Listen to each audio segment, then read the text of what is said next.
doing live streams every Wednesday just because I want to and I can, and it's fun. So just gonna go. I was gonna read some articles, but I just can't be bothered reading articles, and it's kind of boring.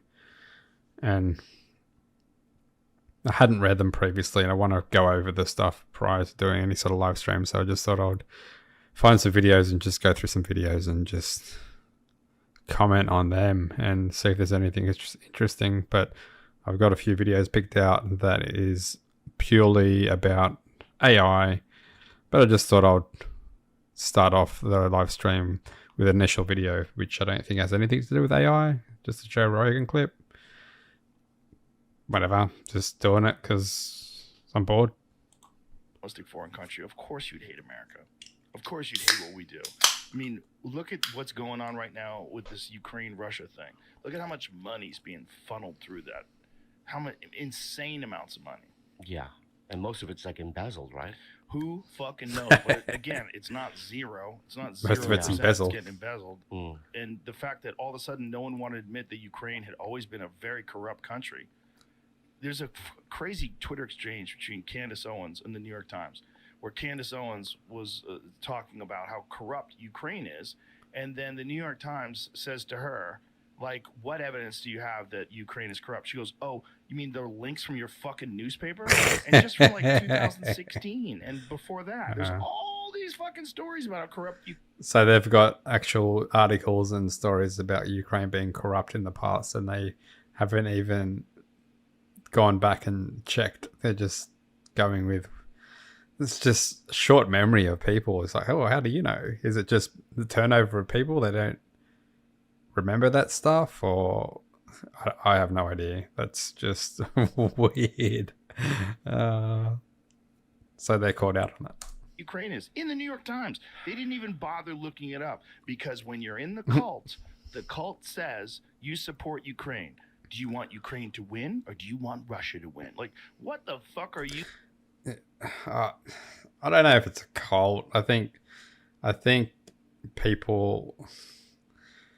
What's the turnover of that paper? There's probably a large turnover in that paper. People aren't. It's just incompetence. People aren't tracking their previous articles from so long ago that have probably had stories and articles, or apparently do have stories and articles about Ukraine being corrupt, and they're just not tracking any of that stuff because how many articles do they release each year? It's probably a lot. And how many of those people are still in the New York Times? Probably not that many. But there definitely is sides to this war. It's either one side or the other. But I'm not taking sides. I just think it's very complex, and I'm not going to go down that path. It's very political. You even say, how much do you know about why this thing was instigated in the first place? How much do you know about NATO? About how much they're moving arms? Yes, and that is... I have looked at all that sort of stuff as well in terms of NATO creeping into the territory of Russia and the surrounding areas of Russia. So I guess that's one thing you could say for Russia trying to defend themselves. And yeah, it's a lot to it, but it's bad either way. The whole thing is not good. It's closer to the Soviet Union, about how Ukraine joining NATO was always a red flag. Do you know? I don't think they actually even joined NATO. I think NATO was trying to get them to join them, but I don't think they had. So I think it kicked off prior to them even joining. I don't know. I don't know nothing. Most people that are talking about it don't know either. I don't know nothing. That was the red line that you could not cross. Ukraine joining Russia, or joining NATO rather. The whole thing's fucking terrifying because we're dealing with nuclear superpowers. When Xi Jinping tells Biden that Taiwan will join China again, like that means they're going to take Taiwan. What are we going to do if they take Taiwan? Are we going to? And then Biden says we're not going to do anything. Like, okay. First he said we're going to stop them. Now he says we're not going to do anything. Like, oh my God. You have to do something. And he's only saying whatever the fuck they write down for him. Yeah. The whole thing's nuts. It's like, who's deciding what happens and doesn't happen. It's not that guy, right? So if it's not him, who the fuck is it? Is it the Secretary of State? Is it the press secretary? Who's is it the military industrial complex? Are they completely at the helm? I think it's many different people that are in his cabinet or in his party or in the White House that are actually guiding him in the direction of what to say and advice on what he should do for the country. Yeah. This is getting very political. I don't like this. Will they ever let control of that wheel to anybody else now that they have it? Is it the shit you think about when you lay in bed at night? Mm-hmm. Yeah. How the fuck do you sleep? Sometimes I don't. That's a real problem at night. Yeah. At night, I have my most anxiety-filled moments about this stuff. I've talked about it openly. Wow. Like, I'll really freak out at night because I legitimately think we are one or two events away from living in the Stone Age again. And I think it could happen in our lifetime, and it could happen to you and I. Like, I'm really convinced that the fabric of society is way more fragile than anyone appreciates. Yeah. Maybe he has a different, I don't know, maybe he's got different information to me, but I don't see that perspective. I don't see that at all. We're definitely in a fragile society, 100%, and we're living in some unique times. But I don't think we're at that point yet. I think AI might make a big difference. But that's not saying right now. That's not too far away, at least. That most people appreciate, rather. I mean, I feel it in the air. Yeah. Well, you saw it during the George Floyd times in LA. Oh, yeah. Oh, I felt geez. that. Yeah, That was yeah. Mad Max times. Right. This is When crazy. they were burning those cop cars on the highway, and I remember seeing that going, I got to get the fuck out of here. Yeah. Maybe it's more of an American thing because I don't really see. I don't have that perspective on the way the world's going, but probably if I lived in America and I was seeing all the things that are happening in America right now, I would think the world is ending and everything's just on the brink of collapse. I think because the country is just about there with how divided they are.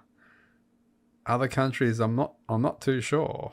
And maybe if America's on the brink of collapse, it is a massive impact on the rest of the world, but it's not Ice Age times. It's not that sort of brink of collapse, I don't think.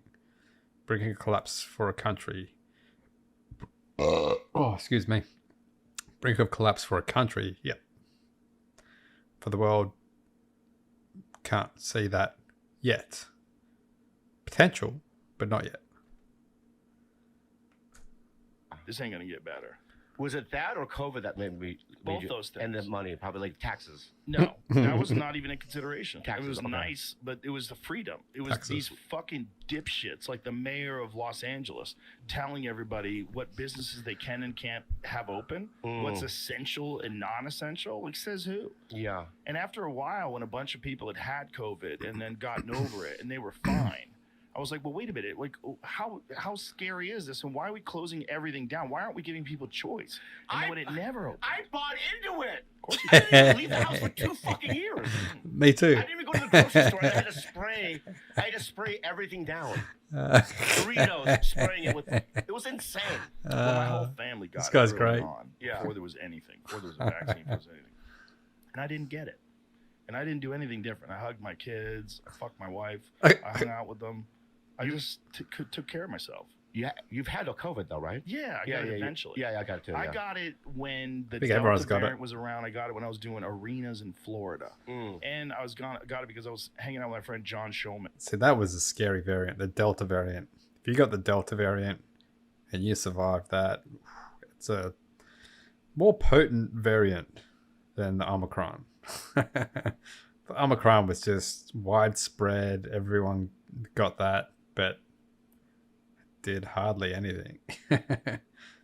Although it did knock me back when I did get, I don't know what variant I got. I'm guessing it was Omicron because that was what was going around. But yeah, it wasn't nice. My friend John Showman is a buddy of mine who makes pool cues.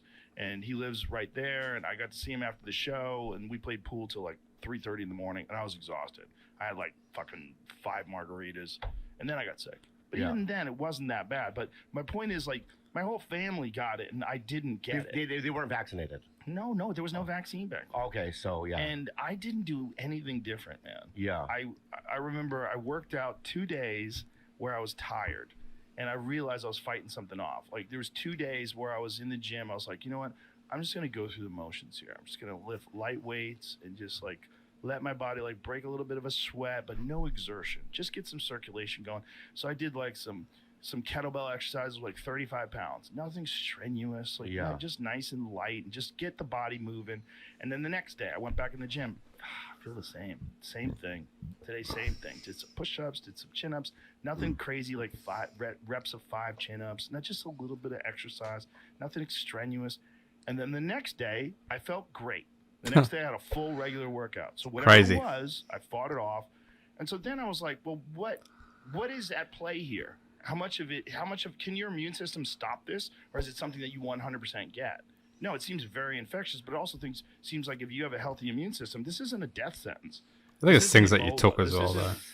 So what the fuck is going on? And then the vaccine came out, and I signed up to get vaccinated. The UFC had this whole allotment of vaccines. But I was there on a Friday for the UFC, and they said, you have to go to the clinic. And I said, I can't. I don't have the time. They said, can you come back Monday? I said, no, but I'll be back in 2 weeks. So I was going to get vaccinated in 2 weeks. And in the 2 weeks, they pulled it. They pulled the Johnson & Johnson for blood clots. And 2 people I knew got strokes. 2 people. Wow. Oh my God. 2 people. Wow. Within the 10 days of taking that vaccine, That's crazy. 2 people I knew had strokes. Yeah. Like healthy people. Like weird blood clots. People were getting blood clots. I mean, it is true that if you were older, though, like at 70, and you had some sort of like, you know what I mean, comorbidity. What's the word? Comorbidities. Comorbidity, right? That they could die, right? I mean, that's a true thing, right? Mm-hmm. Like a Herman Cain, he died. Yeah. Oh, yeah. Yeah. Like they die of the flu, too. I mean, it's a bad cold. It's not dismissing what it is. That's true. It's dismissing this control that all of a sudden the medical industrial complex and the government has over you. Medical industrial complex. That's a good way to put it. In your job and your choices in your life. Yeah. For something that now they admit they could have never contained, that it was never going to stop transmission, that it was never going to stop infection. It was all just lies. They lied about the efficacy. They lied about the protection in parts. They put it out on MSNBC. Rachel Maddow. The virus stops with you. You can't get it. It's not true. It was not true. Vaccinated. There was no evidence. That's how we stop it. Yeah. Not only was there no evidence, they never even tested it for transmission. Wow. They just tested it to try to see if it makes antibodies. But what? So this is crazy now. It's like a video like this, 3-4 years ago, would get just taken off YouTube. But now it's just kind of like, okay, it's all right. If they got something here about, they don't even have a little thing here saying, oh, COVID information, blah, blah, blah. Like the true source, because it's still up in the air. It's still not confirmed what is correct or incorrect with the information from anywhere, anyone. So, yeah. The world has changed in just that short period of time. What scared me was when Michael Yo, you know Michael Yo? Oh, yeah. When he was in the ICU because of COVID. Yeah. In my mind, I don't know why, because I know that Michael Yo is athletic. Yeah. You know, I thought to myself, oh, if he's in the ICU, I would have died. You know what I mean? Right. Like, I fucked. Meanwhile, his mom got it. She was fine. Michael Yo, he's weak. I don't know what it is. It could have caught him absolutely exhausted. Maybe, yeah. That's what I've heard of people getting it really bad. It catches them when they go on a bender. And that's just what happened with me. Yeah, okay.